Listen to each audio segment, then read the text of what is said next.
Sometimes the silence left in someone's absence doesn't come from losing them. It comes from losing a part of yourself you didn't know was waiting to be seen. You thought he walked away because he lost interest. Maybe you blamed yourself, your words, your timing, your presence. You replayed moments searching for the exact place you became too much. But what if that wasn't it at all? What if he didn't leave because of what you did, but because of what he felt and couldn't handle? There's a quiet kind of love that doesn't start with logic. It doesn't ask for reasons or credentials. It just appears, uninvited, when something ancient is stirred in the soul. He felt it the moment you didn't shrink yourself to fit his comfort. You didn't chase, didn't explain. You were just you. And in that, something in him cracked open. He wouldn't know how to name it. Most people don't. Carl Jung once said we're ruled by what we understand, but by what lies unexamined in the dark. That's what was happening.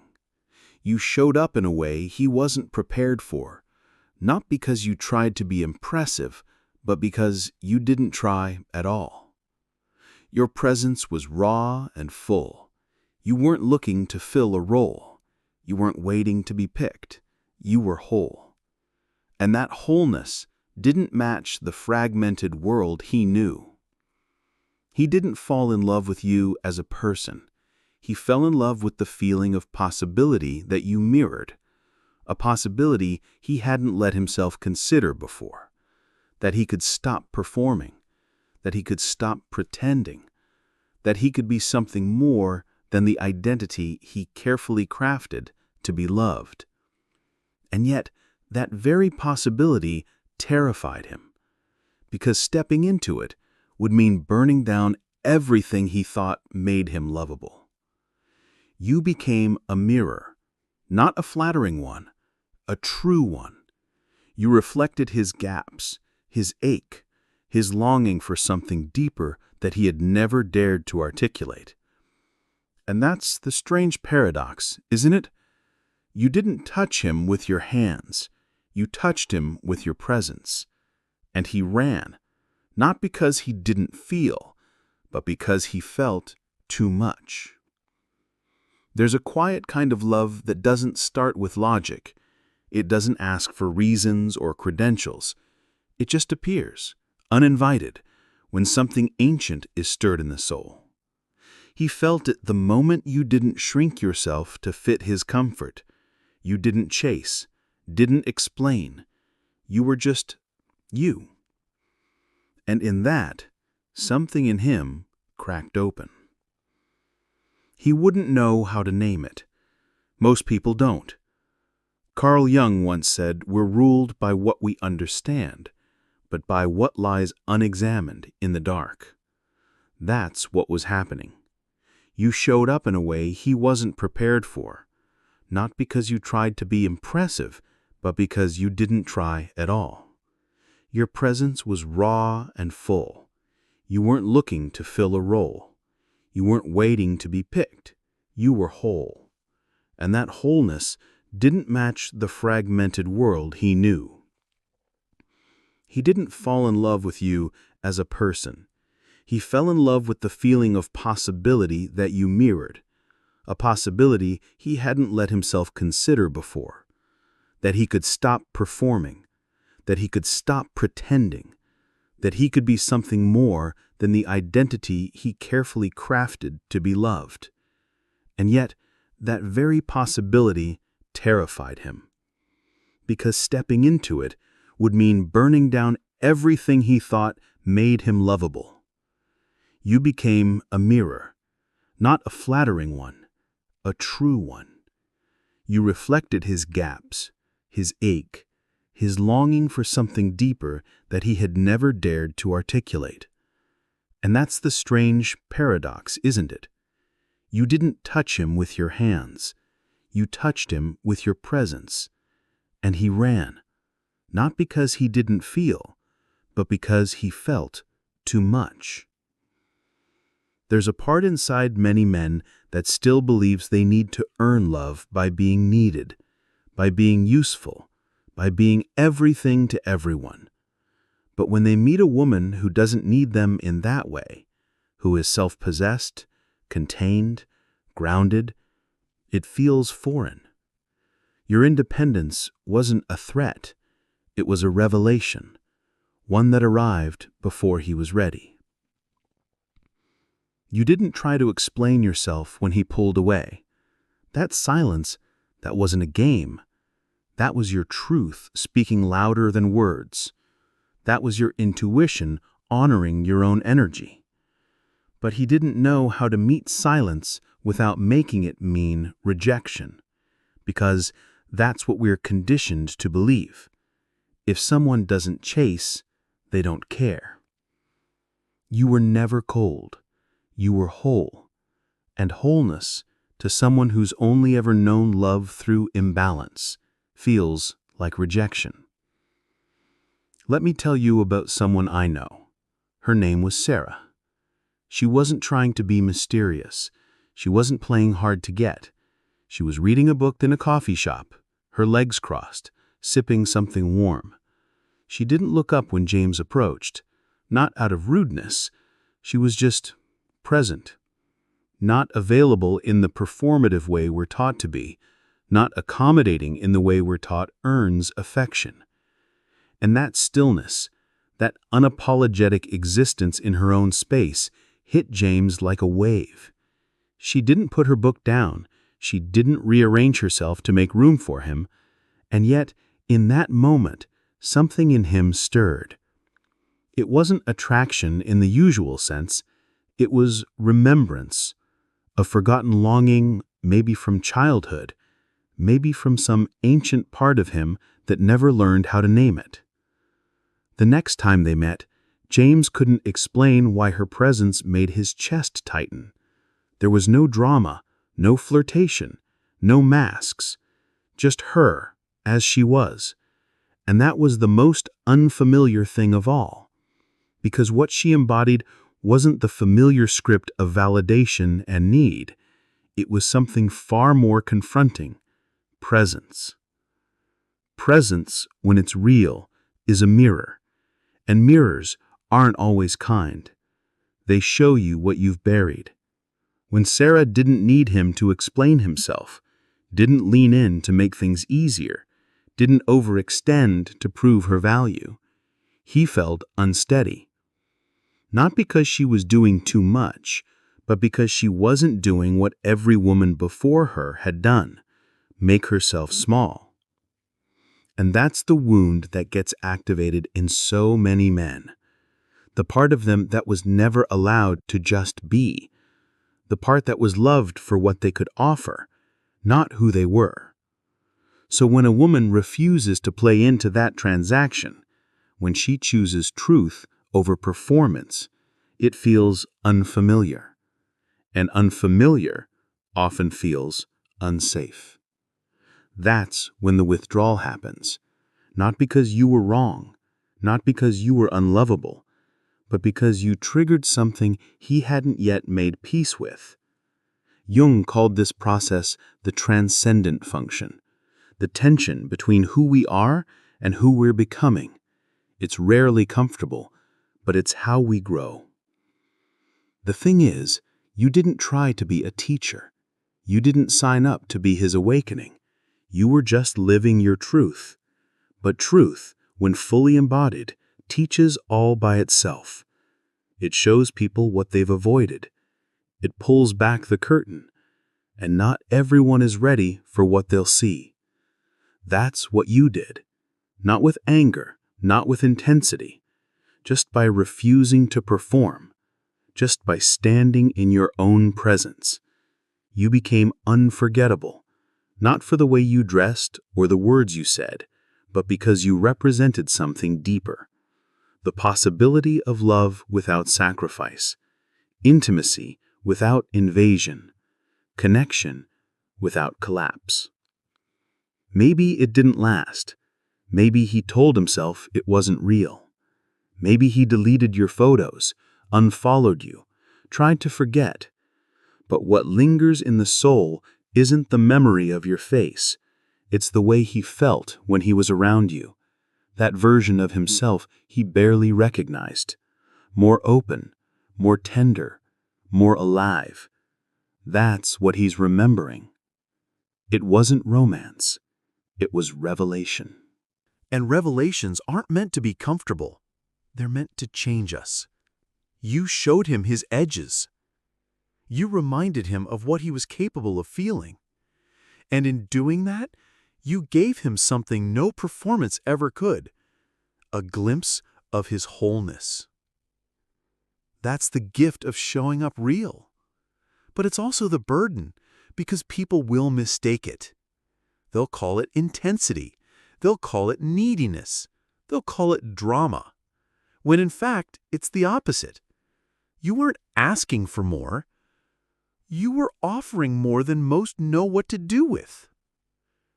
There was another woman, Alina. She dated someone for just 3 months. Nothing wild happened, no fiery fights or passionate chaos, just quiet dinners, soft laughter, long talks about childhood and books. But that calmness, it unsettled him. He wasn't used to peace. He was used to proving. He was used to needing to earn love through turbulence. Elena didn't chase. When she sensed the dissonance between them, she simply said, "I feel like we want different things right now." And then she let go. No dramatics, no paragraphs, no punishments. She just withdrew. And somehow, that silence said everything. 6 months later, he still thought of her, not because of her beauty or intellect, but because she left with her dignity intact. Because she didn't try to convince him. She didn't perform grief. She just honored herself. That haunted him. Because she didn't leave like a wound. She left like a mirror. And mirrors linger long after people go. That's the thing about authenticity. It doesn't announce itself. It simply stays. Not in words, not in photos, but in the psyche, in the unconscious. As Jung said, what we don't make conscious directs our lives, and we call it fate. You, simply by being whole, interrupted the script. And that interruption is unforgettable. Somewhere deep in his mind, a question begins to form. Not a loud one, not something he'd say out loud, but it hums quietly underneath everything else. What would it feel like to be that whole, that free, that unfazed by the need to be chosen? The question isn't about you anymore. It's about himself. It always was. That's what your presence did. It turned the lens inward, and not everyone is ready to look. The truth is, most people spend their entire lives dancing between performance and fear. We perform to be liked. We fear we'll be left behind if we don't. We adjust, contort, translate ourselves into languages that don't belong to us, just to be understood.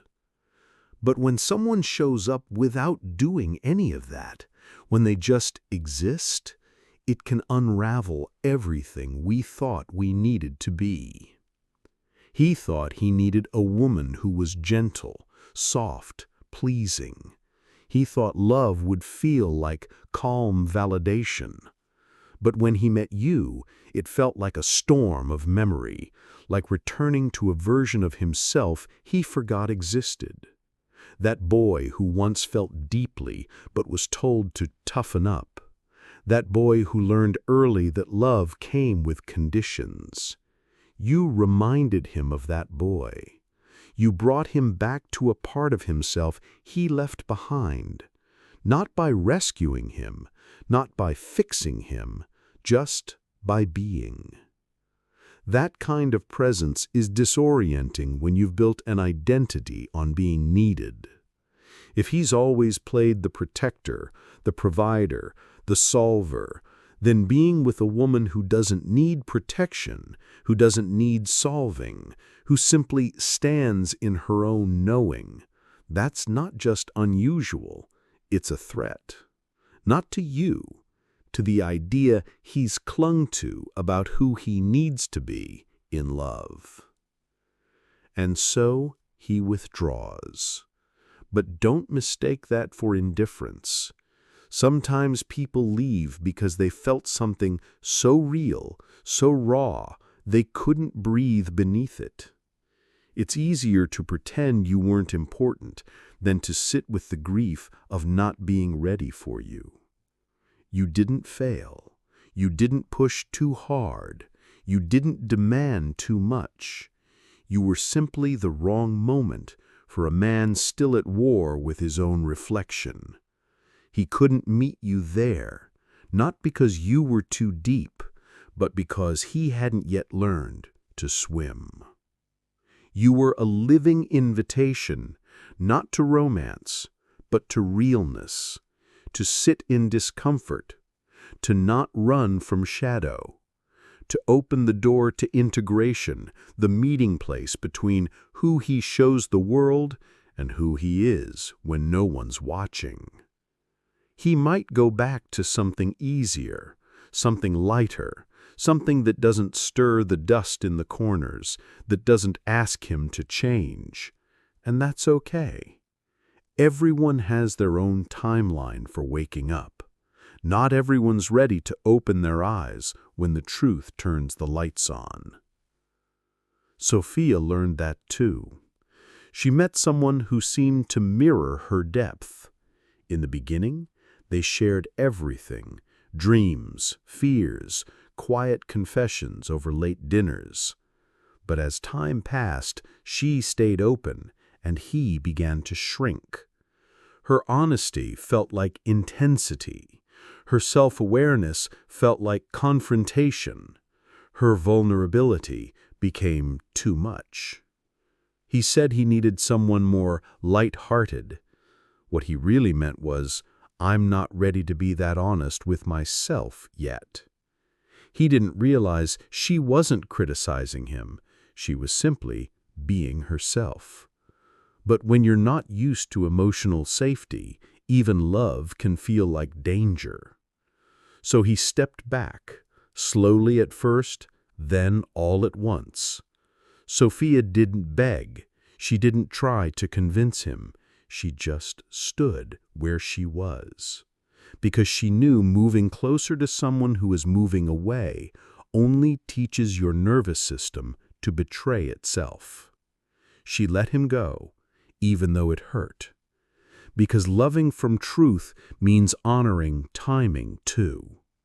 That choice, it wasn't easy, but it was sacred. Because what she preserved in that moment wasn't the relationship, it was herself. And that is the kind of moment that plants seeds. The thing about these seeds, these truths, is that they don't die. They just lie dormant until the soil is ready. That's the part no one tells you. You may never see the tree that grows from the seed you planted in someone else. You may never get the thank you. You may never hear the story about how, years later, your absence became a turning point. But it happens, quietly, slowly, in therapy rooms, in long walks alone, in late-night journals, in the silence between relationships. You changed him, not because you meant to, but because you couldn't help being real. We are taught to associate rejection with not being enough, but often rejection is a mirror showing us where others aren't ready to go. You were not too much. You were just more than he could receive. Your stillness, your clarity, your unwillingness to settle. It pointed toward a different kind of love. A love that doesn't require shape-shifting. A love that doesn't demand performance. A love that begins not in the arms of another, but in the quiet return to yourself. That's why it lingers. That's why no matter who he's with now, there's something missing. He can't name it, but it's there. The feeling of being seen without having to explain. The weight of your gaze that didn't need anything from him, but somehow reached everything in him. That wasn't chemistry. That was consciousness. And consciousness, once stirred, doesn't sleep again. Jung said that we don't become whole by imagining light, but by making the darkness conscious. You were that light, gentle but revealing. You didn't shame him. You didn't push him. You didn't lecture. You simply held your own without apology. And in doing so, you illuminated his shadow. You showed him the parts of himself he'd tried to keep hidden, the need for control, the fear of being truly known, the fragility of the image he had constructed. You didn't need him to be anything other than he was, but that made him aware of everything he was not. People don't run from love. They run from the mirror that love holds up. And you were the clearest mirror he ever knew. That's why he thinks of you when things feel hollow, why your voice echoes in the spaces others can't reach, why your name still feels like a note from a song he only heard once but never forgot. You didn't just touch his heart, you rewrote his idea of what connection could feel like. And he may never say it, he may never return, but the transformation began the moment he walked away from you and realized he couldn't walk away from himself. This isn't about getting him back, it's about getting you back. Back to the center of your own knowing. Back to the truth that being misunderstood doesn't mean you failed. Back to the reminder that your worth is not defined by who stays, but by how fully you show up, even when they leave. You are not here to be small. You are not here to bend for others to find you comfortable. You are not here to make your depth digestible. You are here to be true. And when you are, the world shifts, quietly, yes, but permanently. Some people will call it intensity, others will call it magic, but the ones who are ready, they'll call it home. Because that's what you are, not a performance, not a chase, not a test to pass. You are a home someone has been trying to return to, even if they don't yet remember living there. Not everyone will stay, but everyone will feel it. And that, more than anything, is the power of being yourself. You didn't come into his life to complete him. You didn't offer yourself so he could feel less alone. You were not trying to fix what was broken or rescue what was lost. You simply loved in your own way, quietly, deeply, without trading your truth to be more palatable. And that kind of love, the kind that doesn't try to bend or persuade, is the kind that lingers in places no one else can reach. He may try to replicate the connection with someone else, someone easier to understand, someone who doesn't speak in symbols and silences, someone who doesn't awaken things he wasn't ready to feel. But it won't feel the same, because what he's chasing isn't you. It's who he was in your presence, the softness that rose in him, the stillness, the longing he couldn't name. That's the paradox, isn't it? You weren't trying to become unforgettable. You were just finally being yourself. But when someone is used to half-truths and performative connection, authenticity becomes impossible to forget, even when it's gone, especially when it's gone. You were never trying to teach him anything. You just lived from your center. And sometimes that is a teaching more powerful than any lesson spoken aloud, because it gives people a new reference point, a new standard of what it feels like to be met with honesty, not performance, with choice, not dependency, with presence, not pretense. That kind of love doesn't scream. It doesn't flood the timeline or come with grand displays. It seeps into the unconscious. It slips between the cracks of old wounds and outdated stories. It touches the part of a person that still believes love must be earned through suffering. And when that happens, when someone sees that love can exist without sacrifice, without begging, without breaking yourself to fit into someone else's idea of enough, it's disorienting, it's destabilizing, but it is also the beginning of freedom. You gave him that beginning. He may have left, he may have ghosted, he may have buried your name in silence, but the soul doesn't forget what woke it up. And you stirred something he had convinced himself was dead. He walked away because staying would have required the death of an old identity, the one that said he had to be the savior, the one that said love only counts when it's chaotic, the one that kept him from knowing his own softness. And death, even metaphorical, isn't easy. But the seed was planted. He may not water it today or tomorrow, but it's there. And one day, when life cracks him open again, through loss or loneliness or the quiet ache that shows up late at night, he will remember. Not necessarily your name, but the way you made him feel, safe, unjudged, seen. And in that remembering, he may finally begin the work, the real work, of knowing himself not as a projection of someone else's need, but as a whole being capable of both giving and receiving love from a place of truth. That's the gift you gave, without wrapping it, without naming it, just by being. He will date others. He may even settle down with someone else. And still there will be a space, tiny, quiet, persistent, that none of them can quite touch. Not because they're not worthy, but because they didn't enter his life at the precise moment you did, with the precise energy you carried, mirroring back the precise wound he hadn't yet made peace with. You were not too much. You were simply too aligned for where he was willing to go. And now you're here, sitting in the aftermath, maybe questioning yourself, maybe wondering if it was worth it.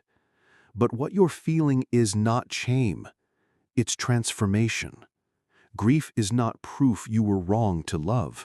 It's proof that you loved fully, that you didn't hold back, that you walked away with your soul intact. That is the opposite of failure. Let me ask you something, and answer it honestly to yourself. When was the last time you chose yourself, even though it hurt? When was the last time you stood still instead of chasing after someone who didn't know how to stay? When was the last time you honored your knowing over your longing? That's what it means to live from truth. It doesn't promise comfort. It promises clarity. And clarity is what makes space for real connection. The kind that doesn't shrink you. The kind that doesn't ask you to be less. The kind that holds space for the full range of who you are. Your tenderness, your depth, your stillness, your storm. Most people don't know what to do with that kind of presence. And that's not your burden to carry. It never was. You weren't sent to be understood by everyone. You were sent to be yourself. And in doing so, you've already changed more lives than you realize. Because every time you choose authenticity over approval, you ripple. Every time you choose boundaries over being liked, you ripple. Every time you say no when your soul whispers yes to yourself, you ripple. And those ripples, They move through the world, touching strangers, softening edges, opening hearts. You don't always get to see what grows, but you planted it, and that's enough. Jung called this individuation, the process of becoming who you truly are, beneath all the roles and expectations. It's not a path for the faint-hearted. It asks for honesty. It asks for loss. It asks for solitude. But it also offers something no surface-level connection can offer: wholeness. And wholeness, once found, cannot be traded for belonging. The man who left you may have thought he was protecting himself, but what he did, without knowing, was make space for you to return more fully to yourself, to deepen, to root, to remember. And now here you are, still standing, still soft, still open, still whole. Not because he stayed, but because you did. You stayed with your heart. You stayed with your knowing. You stayed with your truth. And the more you stay, the more you magnetize others who are ready to do the same. This is not a script of heartbreak. It's a story of awakening. Not his, yours. Because one day someone will come who doesn't ask you to explain your stillness. Someone who won't mistake your clarity for coldness. Someone who's done the work to see you without projecting their shadows onto your light. And you'll know.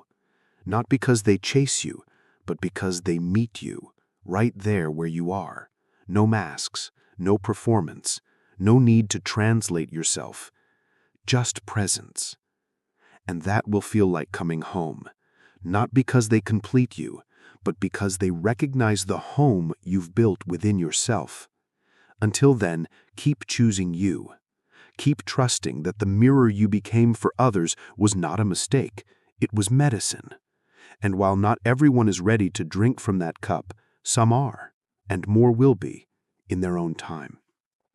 You are not too deep. You are not too much.